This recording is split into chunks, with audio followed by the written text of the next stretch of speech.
கம்யூனிஸ்டுகளுக்கு சிரிக்க தெரியாது, கம்யூனிஸ்டுகளுக்கு நகைச்சுவை கிடையாது, கம்யூனிஸ்டுகள் உம்மனா மூஞ்சிகள், கம்யூனிஸ்டுகள் சமுதாயத்திலே கலந்து இருக்க மாட்டார்கள். இதெல்லாம் இப்பதான் சொல்றதா நான் சொல்றதா நீங்க நினைக்கிறீங்களா? 1929 கம்யூனிஸ்டுகளின் மீது மீரட் சதி வழக்கு சுமத்தப்பட்ட பொழுது, அப்பொழுது நம் மீது வைக்கப்பட்ட குற்றச்சாட்டு, ஏன் நான் இதை சொல்றேன்னு கேட்டீங்கன்னா, இங்க வழக்கறிஞர்கள் நிறைய பேர் இருக்கீங்க, நல்ல ஆர்கியூ பண்ணக்கூடிய வழக்கறிஞர்கள் ரொம்ப அதிகமாகவே இருக்காங்க. தோழர்களே, வரலாற்றை நாம் புரிந்து கொள்வதும் வரலாற்றில் இருந்து நாம் கற்றுக்கொள்வதும் அவசியமா இல்லையா? 1815 ஆண்டு பிரிட்டிஷ் நாட்டில் முதலாளித்துவம் தோன்றிய உடனேயே ஏற்பட்ட அந்த கிளர்ச்சியில் மகா சாசனம் கொடுக்கப்பட்டது. அந்த மகா சாசனத்தை எங்களுக்கும் குடுறான்னு சொல்லி தொழிலாளி வர்க்கம் போராடி பெற்றது 1295 ஆண்டு. அப்பொழுது முதலாளித்துவம் அரும்பு விட தொடங்குகின்ற நேரம், இன்னும் சொல்ல போனால் அது முழு வீச்சை அடையாத நேரம். ராஜாட்ட போய் கேட்குறாங்க, பிரிட்டிஷ் மகாராஜாட்ட என்ன கேட்குறாங்க? இந்த தொழிலாளிக்கு ஏதாவது சீட்டு கொடுக்கணும், அவர்களும் பாராளுமன்றத்துக்கு வரணும்னு சொல்லும்போது நிலப்பிரபுக்களும் பிரபுக்களும் சொல்றாங்க, இல்லை இல்லை அவங்களாம் வரக்கூடாது, வந்தாங்கன்னா எங்க அந்தஸ்து என்ன ஆகும்னு கேட்குறான். உடனே ராசா கொஞ்சம் காம்ப்ரமைஸ் பண்ணி, அவங்க வேணா இடது பக்கம் உட்காந்துக்கிறட்டோமப்பா, நீங்க வேணா வலது பக்கம் உட்காந்துக்கங்க. வலது பக்கம் உட்கார்ந்தவன்லாம் வலதுசாரி, இடது பக்கம் உட்கார்ந்தவன்லாம் இடதுசாரி. நான் கேட்குறேன் உங்ககிட்ட, நாம் இடதுசாரியா வலதுசாரியா? ஏன்னு கேட்டீங்கன்னா, இன்னைக்கு வெக்கமே இல்லாம வலதுசாரின்னு போட்டிட்டு உட்கார்றான். ஒரு காலத்தில் வலதுசாரி என்று சொன்னால் உட்கார மாட்டாங்க. 1848 ஆண்டு ஒரு கடுமையான நெருக்கடி ஏற்பட்ட நேரத்தில், முதலாளித்துவம் அதனுடைய முளையை சற்று இளையாக மாற்றிய நேரத்தில், இந்த முதலாளித்துவம் என்ன செய்யும் என்பதை பற்றி ஆய்வு நடத்தி கம்யூனிஸ்ட் சாசனத்தில், அந்த கம்யூனிஸ்ட் லீகிலே கொடுக்கப்பட்டதுதான் தோழர்களே காரல் மார்க்சும் ஏங்கல்ஸாலும் கொடுக்கப்பட்ட கம்யூனிஸ்ட் கட்சி அறிக்கை. கம்யூனிஸ்ட் கட்சி அறிக்கையை முழுக்க படிச்சிருக்கோமா? கம்யூனிஸ்ட் கட்சியினுடைய அறிக்கையினுடைய முதல் வரி மேலே போட்டிருக்கின்ற அந்த வார்த்தை என்ன தெரியுமா? உலக தொழிலாளர்களே ஒன்று சேருங்கள். நாம் மூச்சடைத்து பேசுகிறோம், வீதிகளிலே முழங்குகிறோம். எதற்காக? இன்னும் சொல்ல போனால் மார்க்சும் ஏங்கல்ஸும் கண்டுபிடிப்பதற்கு முன்னால் சமுதாயத்திலே வர்க்கங்கள் என்ற வார்த்தையே கிடையாது. மார்க்ஸ் எழுதுகிறார், அவருடைய கம்யூனிஸ்ட் அறிக்கையினுடைய முதல் வரியிலேயே எழுதுகிறார், இந்த உலகத்திலே இதுவரை நடைபெற்றவை எல்லா யுத்தங்களும் வர்க்க போராட்டங்களே என்று எழுதுகிறார். எதற்காக நான் இதை சொல்கிறேன் தெரியுமா? வர்க்கங்களாக சமுதாயம் பிரிக்கப்பட்டிருக்கிறது என்பதை வரலாற்று பூர்வமாக நிரூபித்தார். தோழர்களை, நான் இன்னும் சொல்லுகின்றேன், உலகம் எப்படி தோன்றியது என்பதை மட்டுமல்ல, உயிரினங்கள் எப்படி தோன்றியது என்பது மட்டுமல்ல, உயிரினங்களுடைய பரிணாம வளர்ச்சியை எழுதுவது மட்டுமல்ல, மனிதன் மனிதனாக நிமிர்வதற்காக அவனுடைய உழைப்பு சக்தியை எப்படி பெருக்கினான் என்பதை எழுதியது மட்டுமல்ல, எப்படி மதம் வந்தது, எப்படி சிந்தனை வளர்ந்தது, எப்படி கருத்துக்கள் உருவாகியது, கருத்துக்களிலேயே உள்ளுக்குள் இருந்து வருகின்ற கருத்து முதல்வாதமா, புறத்தில் இருந்து வருகின்ற கருத்து முதல்வாதமா, ஆய்வு நடத்தி இது கருத்து முதல்வாதம் அல்ல, பொருள்தான் வெளியே இருக்கின்றது, பொருள் முதல்வாதம் என்று சொல்லி சமுதாயம் மாறிய பாதைகளை எல்லாம் சரியான பார்வையோடு சொன்னதுதான் இங்கே பாரு, நான் ஒரே ஒரு விஷயம் சொல்றேன். வேதம் என்பது எப்பொழுது உருவாச்சு, ஏன் உருவானது? நான் சொல்லலையே, தேவி பிரசாத் சட்டோபாத்தியாயா சொல்றாரு. கிமு 1900 ஆண்டுகளிலே தான் ரிக்வேதம் உருவானது. அப்படின்னா இன்னிலிருந்து 3900 வருஷத்துக்கு முன்னாலதான் ரிக்வேதம் உருவாச்சு. யஜுர்வேதம் அப்படித்தான் உருவாச்சு. இதற்கு ராகங்கள் கொடுப்பதற்காக சாமவேதம் உருவாச்சு. அந்த ராகங்கள் கொடுப்பதற்காக உருவான சாமவேதத்தோடு மாயையை உருவாக்குவதற்காக அதர்வண வேதம் உருவாயிற்று என்று சொன்னார். பார்க்க வேண்டாமா? இதை ஏன் பார்க்கின்றோம் தெரியுமா? ரிக்வேதம் என்ன சொல்லுகிறது, எதை கண்டு எழுதப்படுகிறது? 3900 ஆண்டுகளில் அவன் பார்க்கின்ற பார்வை என்ன தெரியுமா? இப்பொழுது நான் சொல்லுகிறேன், கேட்டுக்கொள்ளுங்கள். இயற்கையை கண்டு மனிதன் பயந்தான். இயற்கையை கண்டு பயந்து அவன் உழைப்பாக மாறுகின்ற அந்த காலகட்டத்திலே அவன் பயந்து போய் இட்ட கூக்குரல்கள் வேதங்களாக மாறியது. அவனுடைய அந்த பயம்தான் தீய கண்டு வணங்குறான். அவனுடைய பயம்தான் தண்ணீரை கண்டு வணங்குகிறான். இன்றைக்கும் நம்மிடையே அதனுடைய மிச்ச சச்சங்கள் இருக்கின்றதா இல்லையா? அக்னியிலே இறங்கி செல்கின்றோமா இல்லையா? தீர்த்தத்திலே அது இன்னும் சொல்ல போனால் இதனையே பயன்படுத்துகின்றார்கள். நான் அதற்குள் அதிகமாக செல்லவில்லை. வர்க்கங்கள் எப்படியெல்லாம் மாறி வந்தது என்பதை சொல்லும் பொழுது புராதன பொதுவுடைமை சமுதாயத்தை சொல்லுகிறார். தோழர்களே, தோழர் பானுமதி அவர்கள் என்னிடம் சொல்வதற்கு முன்னால் தோழர் செல்வராஜ் சொல்லிவிட்டார். 2ஆம் தேதி கம்யூனிசம் இதற்கான கருத்தரங்கம் இருக்கிறது என்று. ஏறத்தாழ ஒரு வாரத்திற்கு மேலாக நான் மூலதனத்தை தேடிக்கொண்டிருந்தேன். நேரடியாக படிக்க முடியாத காரணத்தினால் மூலதனத்தை பற்றி எழுதிய நூல்களை எல்லாம் படித்துக் கொண்டிருந்தேன். பணம் எப்படி வந்தது, சரக்கு எப்படி மாறியது, மனித சமுதாயம் எப்படி மாறியது, இவைகளை எல்லாம் படிக்கின்ற பொழுது ஒன்றை புரிந்து கொள்ள வேண்டும். சுலபமான காரியம் அல்ல என்பது எனக்கு தெரியும். சமுதாயம் மாறிக்கொண்டிருக்கின்றது தோழர்களே. நான் எதற்காக கம்யூனிசம் வெல்லும் என்று சொல்லுகிறோம் என்று சொன்னால் இதை தவிர வேறு வழியே கிடையாது. ஏன் சமுதாயம் எப்படி மாறி இருக்கின்ற மார்க்ஸ் சொன்னதை எவனாலையும் மறுக்க முடியலையே? என்ன காரணம்? வேறு ஒரு தியரி கண்டுபிடிக்க முடியலையே. தோழர்களை நான் பகிரங்கமாக சொல்லுகிறேன், புராதன பொதுவுடைமை சமுதாயமாக இருந்தது. இனக்குழுக்களோடு மோதல் ஏற்பட்டு அழித்த பிறகு அந்த அழிப்பதை நிறுத்திவிட்டு அடிமையாக மாற்றிய பொழுது ஆண்டான் அடிமை சமுதாயம் வர்க்க சமுதாயமாக மாறியது. வர்க்க சமுதாயமாக மாறியதற்கு பிறகு ஆண்டான் அடிமை சமுதாயத்திலே அந்த அடிமைகள் கிளர்ந்தெழுந்த பொழுது அன்றைக்கு நிலப்பிரபுத்துவ சமுதாயம் ஏற்பட்டது. நிலப்பிரபுத்துவ சமுதாயம் ராஜாக்களுடைய சமுதாயம், மன்னர்களுடைய சமுதாயம். நிலங்கள் எல்லாம் மன்னர்களுக்குத்தான் சொந்தம். அதற்கு பிறகு வந்ததுதான் முதலாளித்துவ சமுதாயம். ஏறத்தாழ 4000 ஆண்டுகளிலே இந்த மாற்றங்கள் எப்படி நிகழ்ந்தது என்பதை மிக தெளிவாக மார்க்ஸ் சொன்னார். இன்னும் சொல்ல போனால் இந்த சமுதாயத்தினுடைய உச்சகட்ட நிலையிலே இருக்கின்ற பொழுது முதலாளித்துவ சமுதாயத்தை பூரணமாக ஆய்வு செய்து அவருடைய வாழ்நாளை செலவழித்து எழுதிய லண்டன் நூலகத்திற்குள்ளே தன்னை அடக்கிக் கொண்டு எழுதிய எழுத்துத்தான் மூலதனம். முதலாளித்துவத்திலே எப்படி உபரி மதிப்பு உண்டாகிறது என்பதை எடுத்து சொன்னார்.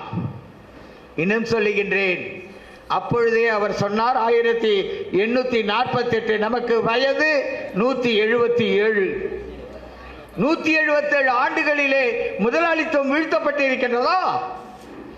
அனுபவங்கள் கிடைத்திருக்கின்றதா? மார்க்ஸ் காலத்திலேயே அவர் தெளிவாக சொன்னார், ஒரு கம்யூனிஸ்ட் கட்சி தேவை என்பதை சொன்னார். 1871 ஆண்டு பாரிஸ் கம்யூன் நடைபெறுகிறது. பாரிஸ் கம்யூனிலே தொழிலாளி வர்க்கம் ஆட்சியை பிடிக்கின்றது. 72 நாள் தான் ஆட்சி.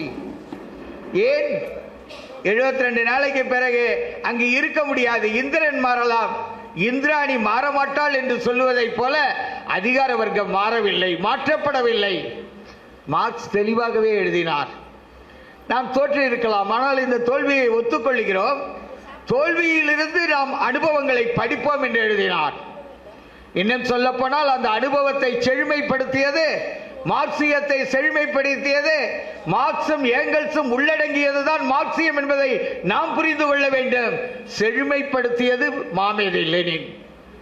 1895ஆம் ஆண்டு ஐரோப்பாவினுடைய நோயாளி என்று அழைக்கப்பட்ட நாடு, ஜார் என்ற அந்த கொடிய மன்னன் ஆண்டு கொண்டிருந்த நாடு, அந்த நாட்டிலே தான் லெனின் ரஷ்ய சமூக ஜனநாயக கட்சியை உருவாக்குகிறார். ரஷ்ய சமூக ஜனநாயக கட்சியை உருவாக்கும் பொழுதே அவர் தருகிறார், கோட்பாடுகளை தருகிறார். கோட்பாடுகளை எல்லா கம்யூனிஸ்ட் கட்சியும் இன்றைக்கு வரை பின்பற்ற வேண்டும். அதுதான் லெனினிய கோட்பாடு. நான் அதற்குள் செல்லவில்லை. 1905 ஒரு புரட்சியை நடத்துகிறார், தோல்வியடைகிறார். 1907 புரட்சியை நடத்துகிறார், தோல்வியடைகிறார். 1914ஆம் ஆண்டு முதல் உலக யுத்தம் தொடங்கியது. எதற்காக? தன்னுடைய முதலாளித்துவம், தன்னுடைய வியாபார சந்தையை தேடுவதற்காக. நாடுகளை அவர்கள்தான் கூறுபடுகின்றார்கள். கூறுபடுகின்ற அந்த யுத்தத்தின் நடுவிலே தான் ரஷ்ய நாட்டிலே புரட்சி வெற்றி பெற்றது மாமேதை லெனின் தலைமையிலே. போல்ஷிவிக்குகள் ஆட்சி பீடத்திலே அமர்ந்தார்கள். பெரும்பான்மையினர், இங்கே இருக்கின்ற நம்முடைய கவிஞன் பாரதி வரவேற்று எழுதினான். உக்கிரகத்தின் மனிதர்களை புரிந்து கொண்ட பாரதி, காளி என்பவள் கோபத்தினுடைய தெய்வம் என்பதை புரிந்து கொண்டுதான் அவன் எழுதினான். மாகாளி பராசக்தி ருஷ்ய நாட்டினர் கடைக்கண் வைத்தாள், அங்கே ஆகாவென்று எழுந்தது பார் யுக புரட்சி. யுக புரட்சின்னா அவன் இன்னும் சொல்ல போன மிக தெளிவாகவே சொன்னான், அதுதான்டா குடியரசுன்னா. குடிமக்கள் சொன்னபடி குடிவாழ்வு மேன்மையுற குடிமை நீதி கடிதொன்றில் எழுந்தது பார் குடியரசு என்று. அந்த குடியரச இவன் சொல்ற பாணியிலேயே சொன்னான், கிருத யுகம் எழுக மாதோன்னா. யோசிச்சு பார்த்தீங்களா? இந்தியாவில் கம்யூனிஸ்ட் கட்சி உருவாகவில்லை. 1913 முதல் முயற்சி தொடங்கியது. கதார் கட்சியாக தொடங்கிய அந்த முயற்சி மாஸ்கோவிலே உலகத்திலே கம்யூனிஸ்ட் கட்சியை ஒவ்வொரு நாட்டிலும் உருவாக்க வேண்டும் என்பதற்காக மார்க்ஸ் காலத்திலேயே கம்யூனிஸ்ட் அகிலம் உருவானது. முதல் அகிலம் உருவானது, இரண்டாவது அகிலம் உருவானது, மூன்றாவது அகிலத்தை லெனின் தான் உருவாக்குகிறார். லெனினுடைய தலைமையிலே இந்தியாவிற்குள்ளேயே கட்சியை உருவாக்குங்கள், இந்தியாவிலே ஒரு கம்யூனிஸ்ட் கட்சி உருவாக வேண்டும் என்று சொல்லுகிறார். எம்.என். ராய் தொடங்குகின்றார்.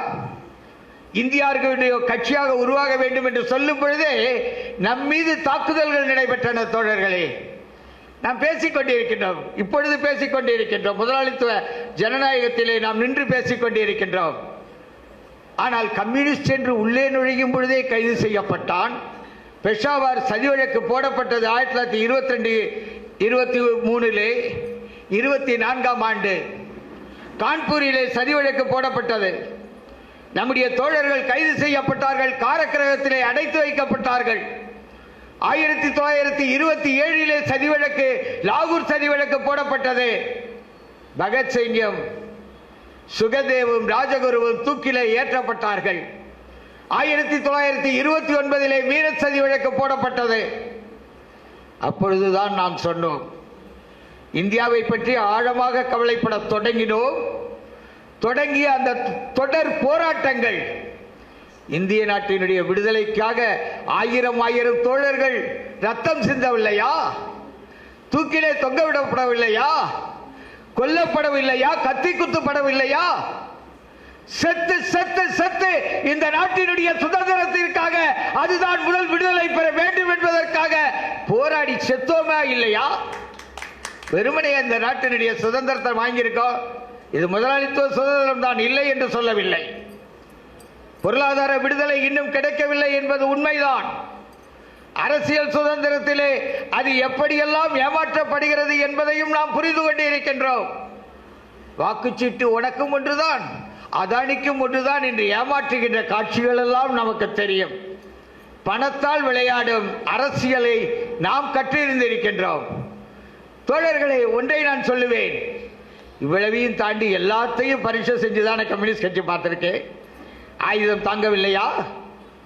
சிறைச்சாலைக்குள்ளே வாடவில்லையா? விடுதலை பெற்றோம், பெற்ற விடுதலை சரியில்லை என்று சொன்னோம். இந்த விடுதலையை நாம் ஏற்றுக்கொள்ளவில்லை என்று சொன்னோம். உன்னுடைய பாதை எது? ரஷ்ய பாதையா அல்லது சீன பாதையா என்று நாம் இங்கே மோதிக்கொண்டிருக்கின்ற பொழுது அங்கே இருக்கின்ற ஸ்டாலின் கேட்டார். இங்கிருந்து தலைவர்கள் செல்கிறார்கள், கேட்கிறார்.